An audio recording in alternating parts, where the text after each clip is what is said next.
PB Singh sir, normal teachers को समझ में नहीं आता सर क्या है सिक्योरिटी। उस व्यक्ति को समझ में आया और साथियों में हैरान थी कि ये दुनिया छोड़ने से पहले सर 4 साल बेड पे थे किसी हेड इंजरी के कारण, जीरो काम, और 1 साल उन्हें गुजरे हुए हो गया, लाखों इनकम आ रही है। आज मैं आपके सामने उनके बच्चे को बुलाना चाहूँगी। सर्वप्रथम मैं डॉक्टर मोहित जी को बुलाना चाहूँगी। Welcome sir.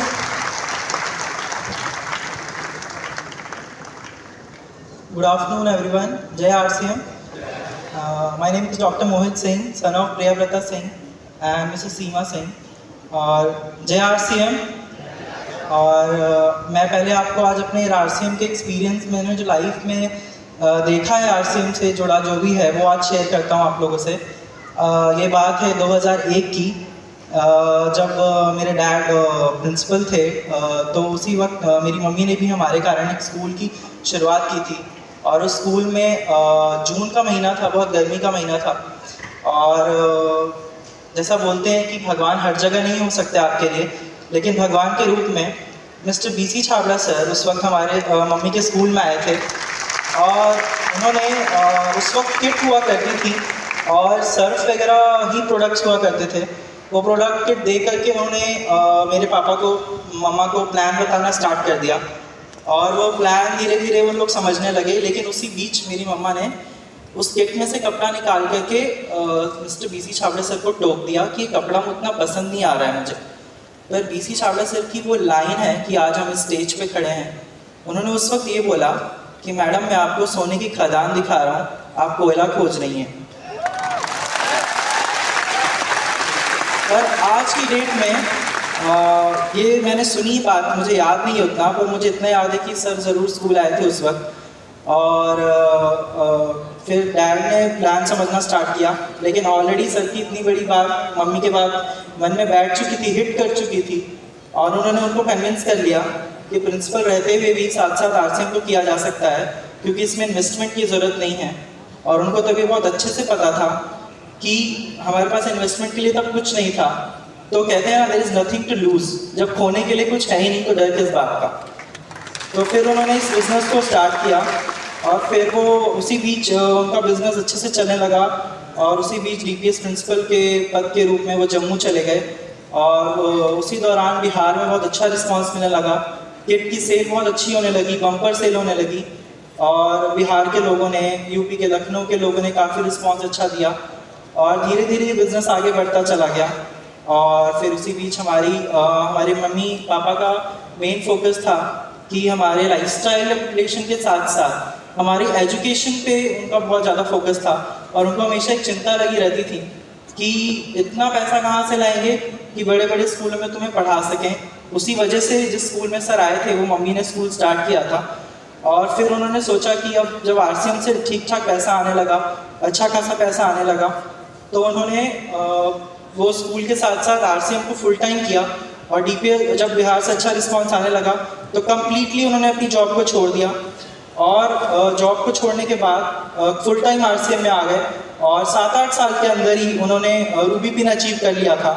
और धीरे धीरे हमारी लाइफ चेंज होती चली गई और हमें पता ही नहीं चला कब हमारा टाइम आ गया कॉलेज जाने का। और लेकिन उसी बीच जब वो ये RC बिज़नेस फुल टाइम करने लगे थे तो ना दिन देखा, ना रात देखा, ना दिवाली देखी, ना होली देखी। तो उनकी वजह से ही हम, जब उन्होंने 7-8 साल लगातार मेहनत की और दिवाली में नहीं घर आते थे, तो हम लोग को लगता था नहीं आते पापा घर में, नहीं मनाते हैं। लेकिन उसके 3-4 साल के अंदर दिवाली की तरह मनाने लगे, होली की तरह मनाने लगे। ये सब कुछ RCM की बदौलत हुआ। और ये सारा श्रेय जाता है founder mister TC Chhabra sir को। आई होप ये मैसेज उन तक पहुँच जाएगा मिस्टर सौरभ सर के थ्रू। और हेल्थ ठीक नहीं रहती थी तब, धीरे धीरे उनको इंजरी के कारण थोड़ा मूवमेंट डिसऑर्डर होने लगा। तो फिर हमें कहीं ना कहीं चिंता लगी रहती थी, मम्मा को चिंता लगी रहती थी कि आगे कैसे होगा।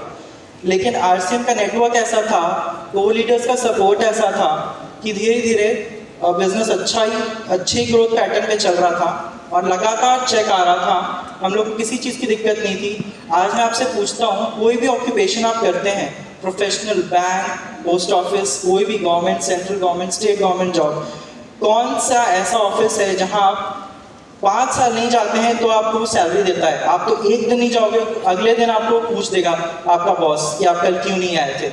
लेकिन ये को-लीडर्स का ऐसा सपोर्ट था, उन्होंने कभी पीछे मुड़ के नहीं पूछा कि सर क्यों नहीं आते हैं मीटिंग में। सर आजकल कोई भी प्लान समझने, कोई न्यूट्रीचार्ज प्रोग्राम की ट्रेनिंग में सब छोड़ दिया उन्होंने। लेकिन आरसीएम के सारे लोग जो लीडर्स जो इसमें काम कर रहे थे, उनकी स्ट्रेंथ ऐसी थी, उनका सपोर्ट ऐसा था कि नेटवर्क चलता चला गया और एक ऐसे मुकाम पे पहुंच गया। और फिर उसी बीच अनफॉर्चुनेटली लास्ट ईयर पापा की सितंबर 2023 में डेथ हो गई और कंपनी ने खुद फ्रंट फुट पे आकर के बोला कि हम सारे डॉक्यूमेंट्स आप हमें मेल कीजिए, हम बहुत रेडी हैं इसको पेन ट्रांसफ़र करने के लिए।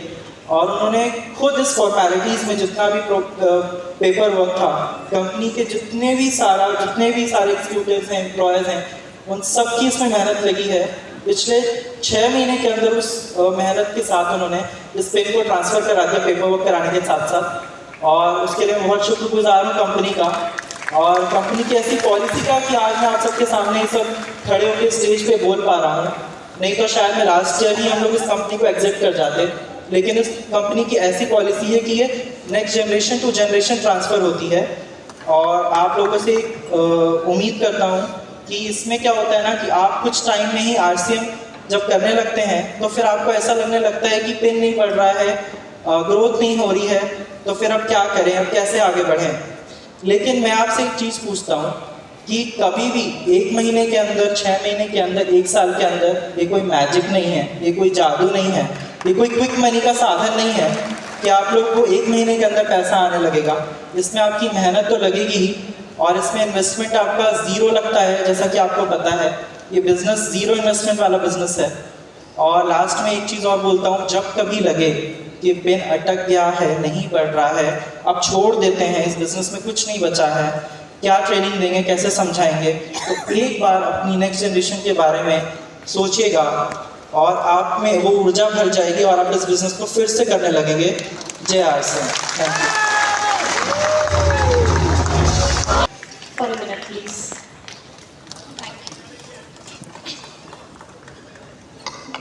जय आरसीएम। जय आरसीएम। कैसे हैं सब? थोड़े ही लोग बता रहे हैं, अगर आप लोग अपने बारे में नहीं बताएंगे तो मैं अपने बारे में आपको कैसे बताऊंगी। कैसे हैं आप सब? अमेजिंग। मेरा नाम प्रतीक्षा सिंह है, नोएडा में ही रहती हूँ। मेरे पापा का नाम मिस्टर पीवी सिंह, मम्मी का नाम मिसेस सीमा सिंह, दोनों ही आरसीएम से जुड़े हुए थे। जो मेरे पापा को जानते हैं उनको पता होगा, वो डीपीएस के प्रिंसिपल थे, बहुत अच्छे एजुकेशन से थे, जहाँ गए हमेशा टॉप किया, डबल डिग्री थी उनके पास, डीपीएस के प्रिंसिपल बने ऑफ कोर्स। मेरी मम्मी का खुद का स्कूल था, वो भी पोस्ट ग्रेजुएट थी, उन्होंने खुद का स्कूल खोला, वो भी प्रिंसिपल थी। दोनों इतने एजुकेटेड थे। तो एक दिन मैं सोच रही थी कि ऐसा मतलब क्या आप लोग डीपीएस को पापा ने एक टाइम पे क्विट करके आरसीएम क्यों ज्वाइन किया, मुझे बस उसका रीज़न जानना था। तो मैं कभी समझ ही नहीं पाई, कभी पूछ भी नहीं पाई। तो उसके बाद क्या हुआ, एक दिन जैसे मेरे भाई ने बताया, बीसी अंकल आए मम्मी के पास और उन्होंने आरसीएम बताया। उस दिन मेरे पापा समझ गए कि आरसीएम क्यों करना है, और आज मैं समझ गई पापा ने आरसीएम क्यों किया।